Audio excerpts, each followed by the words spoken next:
नांदेड जिल्ह्यात पावसानं दडी मारल्यानं पेरण्या केलेले शेतकरी अडचणीत आलेले आहेत। पेरण्या केलेल्या बियाणे उगवलेच नसल्यामुळे दुबार पेरणीचं संकट ओढवलंय। जिल्ह्यामध्ये 8 लाख हेक्टर इतके खरीपाचं पेरणी क्षेत्र आहे, मात्र पावसाअभावी आतापर्यंत 50% क्षेत्रातील पेरण्या रखडल्या आहेत। ज्या शेतकऱ्यांनी पेरण्या केल्या त्यांना आता दुबार पेरणीचा खर्च करावा लागणार असं चित्र आहे। मे महिन्यात अवकाळी बरसणाऱ्या पावसानं आता जूनमध्ये दडी मारली आहे, त्यामुळे शेतकऱ्यांच्या चिंतेमध्ये वाढ झाली आहे। माझी 403 गटामध्ये नरसी शिवारात जमीन आहे। त्यापैकी आम्ही मूग, उडीद आणि सोयाबीनची 13 जून रोजी लागवड केलेली होती। सदरील पावसाच्या कमतरतेमुळे आता जे पेरणी आम्ही केलेली आहेत, तर अजूनही सोयाबीन असू द्या, मूग असू द्या, उडीद असू द्या, त्यापैकी कुठलंच आमची पेरणी केलेली उगवून अजूनही झालेली नाही।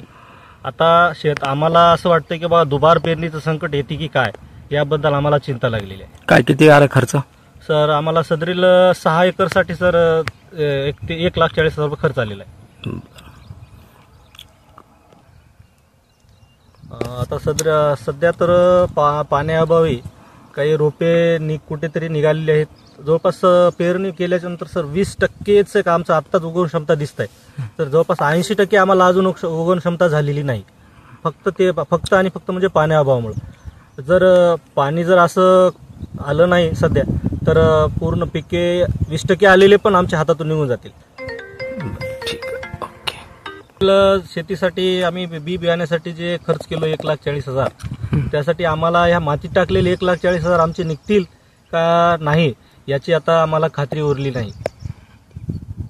स्टार महाराष्ट्र न्यूजसाठी तानाजी शेळगावकर, नांदेड।